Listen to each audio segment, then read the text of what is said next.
Hello everyone, स्वागत है आप सभी का आपके अपने चैनल एमएसटी जानी शॉर्ट्स एंड ब्लॉग में। तो कैसे हो? आशा करती हूँ कि आप लोग अच्छे होंगे। तो आज की इस वीडियो में आप लोगों को बताऊंगी कि अगर आप लोग डीएसएसबी की तैयारी कर रहे हो तो आपके लिए कौन सी बुक बेस्ट रहेगी, या कौन सी बुक आप लोग खरीदें, या ऑनलाइन क्लास से लें, या अपने सब्जेक्ट के लिए कौन सी बुक लें, या कैसे आप सेल्फ स्टडी करें, या ऑनलाइन क्लासें लें, या कोई कोर्स खरीदें। तो इन सभी के बारे में आप लोगों तक बताऊंगी, क्योंकि आप लोगों के कमेंट्स भी आए थे। और क्योंकि मैं वही चीज़ें आप लोगों तक शेयर करती हूँ जो मैं अपना खुद का एक्सपीरियंस होता है। तो आप वीडियो को एंड तक ज़रूर देखना, आप लोगों को बहुत हेल्प मिलेगी। और प्रीवियस क्वेश्चन पेपर आप लोग कहाँ से ले, तो वो कहाँ से मिलेंगे, तो उन चीज़ों के बारे में मैं आप लोगों को बताऊँगी। तो वीडियो आप लोग ज़रूर देखना एंड तक। और वीडियो अच्छी लगे तो लाइक करना, शेयर करना और चैनल को सब्सक्राइब जरूर करना, और बेल आइकन के बटन को दबाना, ताकि आपको इसी तरीके की इन्फॉर्मेशन आप लोगों तक पहुंचती रहे। तो मैं वही चीज़ें आप लोगों तक शेयर करती हूँ जो मैं पहले खुद उनके ऊपर अपना एक्सपीरियंस जो होता है, या मैं खुद उन चीज़ों को फॉलो करती हूँ, और जो चीज़ मुझे अच्छी लगती है वही आप लोगों तक शेयर करती हूँ। तो आप लोग ज़रूर देखिएगा। तो आप लोगों के कमेंट्स आए थे कि आप हिंदी, मतलब क्योंकि डीएसएसबी में पीआरटी टीजीटी पीजीटी के लिए जनरल पेपर होता है, और जो भी अपने सब्जेक्ट का पेपर होता है।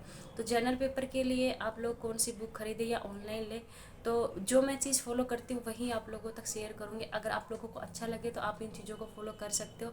अदरवाइज आप कोई भी मतलब जो मैं चीज़ें बता रही हूँ आप वहाँ से अपना सोर्स इकट्ठा कर सकते हो। तो सबसे पहले मैं आप लोगों को जनरल पेपर के लिए ही बता रही हूँ कि जनरल पेपर में 5 सब्जेक्ट होते हैं। हिंदी होता है, तो हिंदी के लिए मैं आप लोगों को सजेस्ट करूँगी, अगर आप लोगों को अच्छा लगे तो लूसेंट की बुक आप खरीद सकते हो। लूसेंट सामान्य हिंदी के नाम से बुक आती है, तो आप उसको परचेज कर लीजिए। और उसमें अच्छे से दिया हुआ है, क्योंकि मैं तो वहीं से मैंने अपना किया था पिछले साल। और अगर उसको अच्छे से आप बार बार रिवीजन करोगे और अच्छे से पढ़ लोगे तो आपका हिंदी का ग्रामर है वहीं से अच्छा कवर हो जाएगा। क्योंकि उसमें प्रैक्टिस भी, क्वेश्चन मॉक टेस्ट ने एमसीक्यू भी दिए हुए हैं एंड में। तो आप लोग उनको अच्छे से कीजिए, और अच्छे से आपका क्लियर वहाँ से हो जाएगा, क्योंकि उसमें टॉपिक वाइज ग्रामर को डिटेल से दिया हुआ है, और लास्ट में आपको एक्सरसाइज के लिए क्वेश्चन भी मिल जाते हैं। और इंग्लिश के लिए जो चीज़ मैं फॉलो करती हूँ, क्योंकि मैं तो यूट्यूब से भी हेल्प लेती हूँ, और एक मेरे पास बुक है। अगर ये बुक आप लोगों को अच्छी लगे तो आप इनको परचेज़ कर सकते हो। अदरवाइज़ आपको जो भी कुछ ग्रामर की कोई भी बुक आप ले लीजिए जो आप लोगों को अच्छी लगे, तो वहाँ से अपनी तैयारी कीजिए। अगर आप ऑनलाइन कर रहे हो तो बहुत अच्छा है, अगर आप लिख पाते हो, अपना नोट्स खुद तैयार कर पाते हो, तो आप यूट्यूब से भी हेल्प ले सकते हो। वहाँ से अपना जो भी ग्रामर का पोर्शन होता है वो चीज़ आप कवर कर सकते हो। क्यों? तो मैं आप लोगों को बताऊं कि मेरे पास एक बुक है। तो ये है मेरे पास एक, ये थी मिरर ऑफ कॉमन एरर के नाम से ये बुक है, और डॉक्टर अशोक कुमार सिंह की है। तो इसमें है कि बहुत अच्छे से दिया हुआ है, ज़्यादा डिटेल में भी नहीं है, और बहुत शॉर्ट में दिया हुआ था, और अच्छे से ये क्लियर भी हो जाती है। क्योंकि मुझे तो बहुत अच्छी लगती है, मैंने पढ़ा है इसको, और ग्रामर मेरी अच्छे से यहाँ से कवर हो जाती है। अगर आप लोगों को अच्छा लगे तो आप इसको ले सकते हो, अदरवाइज आप यूट्यूब से ले सकते हो, या कोई भी ग्रामर की बुक आप खरीद सकते हो। क्योंकि मैं कोई प्रमोशन नहीं कर रही इन चीज़ों का, लेकिन मैं, क्योंकि मैं वही हर रोज़ मैं अपना ही एक्सपीरियंस बताती हूँ, तो मैंने सोचा क्यों ना मैं अपनी बुक लिस्ट भी आप लोगों तक शेयर करूँ। तो ये बुक है इंग्लिश की, अगर आप लोगों को अच्छा लगे तो आप इसको खरीद सकते हो। अदरवाइज आप, जैसे मैंने बताया कि कोई भी आप ले सकते हो। और यूट्यूब से अगर आप हेल्प ले रहे हो तो वैसे जो आपकी मर्ज़ी है, लेकिन मैं जहाँ से लेती हूँ वो है English grammar, Ravi Maurya sir है, उत्कर्ष क्लासेज जोधपुर से जो है। तो आप यूट्यूब पे सर्च करोगे तो Ravi Maurya sir English grammar के नाम से तो आ जाएगी, या उत्कर क्लासेज इंग्लिश ग्रामर के नाम से भी सर्च करोगे तो उनकी मतलब वीडियोज आप लोगों के सामने आ जाएगी। और उनकी अच्छी से प्लेलिस्ट दी हुई है, वो बहुत अच्छा पढ़ाते हैं। क्योंकि जब मैंने सीटेट का एग्ज़ाम दिया था तो भी वहीं से मैंने अपना इंग्लिश का ग्रामर कंप्लीट किया था, और अब भी मैं उनका ही कर रही हूँ, और वो बहुत अच्छे से पढ़ाते हैं। अगर आपको अच्छा लगे तो आप ये ले सकते हो, क्योंकि फ्री में आप लोग को कोई पैसे वैसे खर्च नहीं करने पड़ेंगे, कोई कुछ भी नहीं करना पड़ेगा। सिर्फ यूट्यूब से ही आप अपना सब कुछ कवर कर सकते हो, और आप अपने हाथ से अपने नोट्स बना के तैयार कर सकते हो। तो हिंदी इंग्लिश के लिए मैंने आप लोगों को ये बताया है। और मैथ्स के लिए जो चीज़ मैं पढ़ती हूँ वह मैं बता दूँ कि मैं यूट्यूब से हेल्प लेती हूँ मैथ्स के। तो वो है क्या बोलते, मतलब एक आदित्य रंजन सर के नाम से है मेरी क्लास, सॉरी मैं भूल गई थी। तो उनका मैं लेती हूँ क्लास। वो क्या है कि एसएससी लेवल की मैथ्स करवाते हैं। तो वो बिल्कुल बेसिक से करवा रहे हैं और डिटेल में भी आगे होगा। तो जो चैप्टर आपका DSSB में आता है पहले आप उसको नोट कीजिए, एक चैप्टर वाइज आप लोग वहाँ से कर सकते हो। अदरवाइज कोई भी आप यूट्यूब पर डाल लीजिए, सब अच्छा ही पढ़ाते हैं। मैंने वही चीज़ मैं मेरे को जो अच्छा लगा वो मैंने आप लोगों तक बताई है, तो मैं उनका ही लेती हूँ। आदित्य रंजन सर के नाम से है, maths by Aditya Ranjan sir, तो वहाँ से आप ले सकते हो। तो ये तीनों सब्जेक्ट आपको हो गए होंगे, तो यानी हिंदी, इंग्लिश और मैथ्स के लिए। और रीजनिंग के लिए मैंने पहले भी आप लोगों को बताया था कि आप जितना ज़्यादा प्रैक्टिस करोगे, तो कोई भी प्रैक्टिस बुक आप ले लिए, SSC की जो भी कोई बुक मिले आप लोगों को, ऑफलाइन भी ले सकते हो या ऑनलाइन भी आप लोग प्रैक्टिस कर सकते हो। जितना आप उसका मतलब रीजनिंग की प्रैक्टिस करोगे, जितने क्वेश्चन MCQ करोगे, उतने ही आप लोगों के लिए फ़ायदा होगा, क्योंकि पढ़ने से कोई फ़ायदा नहीं है इसमें, क्योंकि जितना सवाल आप करोगे उतना ही आपकी रीजनिंग अच्छी होती जाएगी। तो आप कोई भी बुक आप मतलब बुक स्टोर से ख़रीद लीजिए, आपको बहुत सारी मिल जाएंगी, SSC के नाम से मिल जाएगी। आप उन सभी क्वेश्चनों को करें जो SSC में आ रहे हैं उनको भी, ये नहीं है कि जो DSSB में आ रहे हैं आप उनको इस कर रहे हो क्वेश्चन को, हर कोई करे जो SSC में पूछे जा रहे हैं। तो आपकी प्रैक्टिस जितनी अच्छी होगी उतना अपना रीजनिंग में आप लोगों को हो जाएगा। और GS के लिए क्या है कि अगर आप लोगों के सब्जेक्ट SST है तो आपको अलग से पढ़ने की कोई ज़रूरत नहीं है। अगर आपका सब्जेक्ट SST नहीं है तो मैं आप लोगों को बता दूं, अगर आप पढ़ना चाहते हो तो करंट अफेयर्स के ऊपर ध्यान दीजिए, और ल्यूसेंट की बुक के अलावा आप कुछ भी मत पढ़िए, क्योंकि इतना ही पूछा जाता है, क्योंकि 20 नंबर की आती है, उसमें करंट अफेयर भी होते हैं और मतलब पूरा होता है, Hindi sorry history, economic, geography, science वगैरह सब कुछ उसमें होता है। तो इतना सारा पढ़ने के लिए आपको कोई बुक अलग से मतलब मत खरीदना। मैं तो यही कहूँगी, अगर आप लोग खरीद सकते हो, पढ़ना चाहते हो, आप लोग टाइम निकाल पाओ तो आप खरीद सकते हो, क्योंकि लुसेंट के अलावा कुछ नहीं है। आप लुसेंट को ही बार बार पढ़ लीजिए, आपका GK वहाँ से कवर हो जाएगा। तो ये था जनरल पेपर के लिए। तो मैंने अपने अच्छे से आप लोगों को बता दिया है। और सब्जेक्ट का जो पेपर होता है, तो मेरा सब्जेक्ट SST है, तो मैं उसके लिए कौन सी बुक पढ़ती हूँ वही मैं आप लोगों तक बताऊंगी, क्योंकि SST में 4 सब्जेक्ट होते हैं, जिनमें 10 नंबर की आपकी पेडागोजी आती है। पेडागोजी के लिए आपने CTET में तैयारी की है तो आप वहीं से कीजिए जहाँ से आपने CTET में की है। अदरवाइज आप चाहते हैं कि हम 10 नंबर के लिए अलग से पढ़े, तो आप कमेंट में ज़रूर बताइएगा।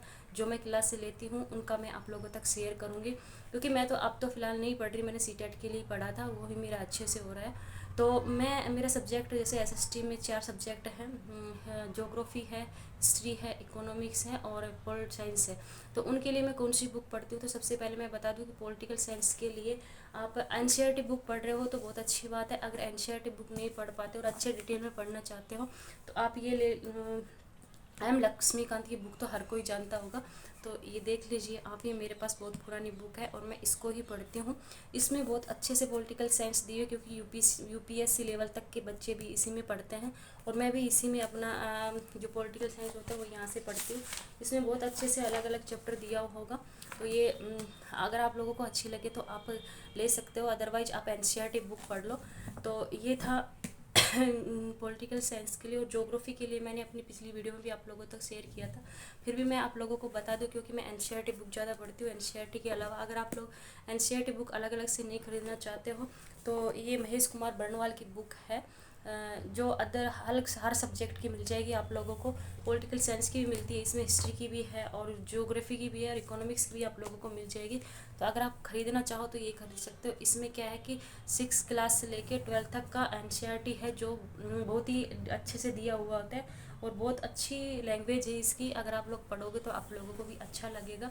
तो ये 2 सब्जेक्ट का हो गया। हिस्ट्री में क्या होते हैं कि मैं अपना NCERT बुक ही पढ़ रही हूँ। अगर आप ये खरीदना चाहते हो तो महेश कुमार बर्णवाल की आप लोग खरीद सकते हो। NCERT के बाद कुछ भी नहीं आता, तो मैं तो यही सजेस्ट करूँगी कि आप NCERT बुक पढ़ें, और जितना NCERT आप लोग पढ़ोगे उतना आपके लिए हेल्पफुल रहेगा।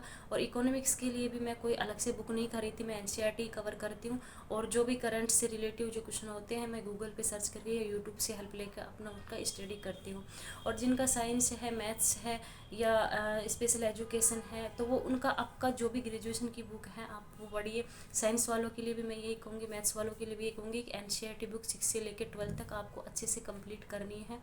और जो भी आपका जो लैंग्वेज है आप लोगों की, आपको वहीं से करनी है। आपको जो 6 क्लास से लेके बेसिक से लेके आपको चलना है, क्योंकि कई लोग सोचते हैं कि हम बेसिक तो हमारा पढ़ा हुआ है हमें आ जाएंगे, लेकिन कई बार क्या है कि छोटे छोटे क्वेश्चन भी हमें एग्जाम में अटका देते हैं। तो आप अपना अगर शुरू कर रहे हो स्टडी तो बिल्कुल बेसिक से कीजिए। तो मैं तो अपना बेसिक से ही करती हूँ। इस तरीके से अगर आप अपना टाइम टेबल फॉलो करोगे, इस तरीके से आप बुक पढ़ोगे तो मैं आप लोगों को बोलती हूँ कि एग्ज़ाम जब तक आएगा आप अच्छे से अपना एग्ज़ाम क्लियर कर पाओगे, क्योंकि अभी सीटेट का रिजल्ट आ जाएगा। क्योंकि आप लोगों को ये भी डाउट हो रहा है, अगर जिनका 1 या 2 नंबर से सीटेट रह रहा है तो आप लोग टेंशन ना कीजिए, 1-2 मार्क्स तो ज़रूर बढ़ेंगे आपके। और सीटेट अगर आप लोगों का क्लियर है तो आप अपनी डीएसएसबी की तैयारी शुरू कर दीजिए, क्योंकि डीएसएसबी ने वैकेंसी निकालना शुरू कर दिया है। अभी भी मैंने अपनी पिछली वीडियो में आप लोगों तक शेयर किया है कि वैकेंसी निकली गई है। जो भी कुछ वेरिएशन पोस्ट हैं जिनके बारे में, तो आप सोच लीजिए कि गर्मी के टाइम पे ही डीएसएसबी एग्ज़ाम लेते हैं। और अब ये वैकेंसी भी बहुत जल्दी ही आ जाएंगी। ऐसा तो कुछ भी फिक्स नहीं है कोई डेट की उस डेट को आ जाएंगी, मैं भी कुछ नहीं बता सकती। लेकिन ये है कि आप अपनी तैयारी कीजिए, बहुत जल्द आप लोगों को वैकेंसियाँ देखने को मिल जाएंगी। अगर आप लोगों की पहले से तैयारी होगी तो आप लोगों के लिए ही अच्छा होगा। अगर आप रियल में कुछ करना चाहते हो तो सीटेट का एग्ज़ाम हो गया, आपको पता भी चल गया, आप उसी चक्कर में मत उलझे रहिए और अपनी तैयारी कीजिए। तो ये था मेरे बुक लिस्ट के बारे में लोग, क्योंकि आप लोगों का बहुत सारे कमेंट्स भी आए थे इसलिए मैंने आप लोगों से शेयर किया। और एक मतलब कई बार कमेंट्स आप लोगों के आते हैं कि मैम प्रीवियस क्वेश्चन पेपर कहाँ से करें। तो मैं तो क्या है कि पहले भी मैंने अपनी वीडियो में बताया था और आज भी बता रही हूँ कि आप लोग टेक्स्ट बुक ऐप है वो डाउनलोड कीजिए। और वहाँ से क्या है कि 100, 200, 250, 300 रुपये तो आप खर्च कर ही सकते हो। अगर आप इतना भी नहीं कर पाओगे तो क्या करोगे। तो क्योंकि उसमें टेक्स्ट बुक में क्या है कि हर टाइप के UP TET, super TET, DSSB, SSC, bank से रिलेटेड हर एग्ज़ाम उसमें दिए होते हैं। प्रीवियस क्वेश्चन पेपर तो उसमें आपको मिल ही जाएंगे, एमसीक्यू भी आप लोगों को बहुत सारे मिलेंगे। तो मैं तो वहीं से प्रैक्टिस करती हूँ प्रीवियस क्वेश्चन पेपर। तो आप टेक्स्ट बुक ऐप डाउनलोड कीजिए और वहाँ पे देखिए डीएसएसबी के हर तरीके के आपको प्रीवियस क्वेश्चन पेपर भी मिल जाएंगे और मॉक टेस्ट भी मिलेंगे। तो आप अपनी प्रैक्टिस वहाँ से शुरू कीजिएगा, क्योंकि इतना तो आप कर रहे हो पढ़ाई तो आप अपना इतना पैसा खर्च कर सकते हो। और आप अपना अभी से ख़रीद लीजिए और अभी से अपनी स्टडी में लग जाइए। तो ये जो तो आप लोगों के कमेंट्स के जवाब मैंने आप लोगों को दिए और अपनी बुक लिस्ट भी आप लोगों तक शेयर करी। तो उम्मीद करती हूँ कि आप लोगों को सब कुछ क्लियर हुआ होगा। और तो आप अपना टाइम टेबल बनाइए और अपनी स्टडी में आप लोग लग जाइए। मैं तो यही कहूँगी, वैकेंसी के वेट में मत बैठे रहिए आप लोग, क्योंकि जितना टाइम आप इसमें ध्यान दे रहे हो कि वैकेंसी कब आएगी, इतना टाइम अगर आप पढ़ाई में दोगे तो बहुत आपके लिए बहुत हेल्प रहेगी। और आप अपना क्योंकि बाद में टाइम नहीं मिलता है वैकेंसी आने के बाद। और डीएसएसबी का एग्ज़ाम इतना ईजी नहीं होता है कि आप 1 महीने 2 महीने की तैयारी में उसको क्लियर कर पाओगे। तो आप अभी से स्टडी शुरू कर दीजिए। तो उम्मीद करती हूँ कि आप लोगों को वीडियो अच्छी लगी होगी। तो वीडियो अच्छी लगी तो लाइक करना, शेयर करना और चैनल को सब्सक्राइब करना। तो मिलते हैं नेक्स्ट वीडियो में, तब तक के लिए बाय बाय।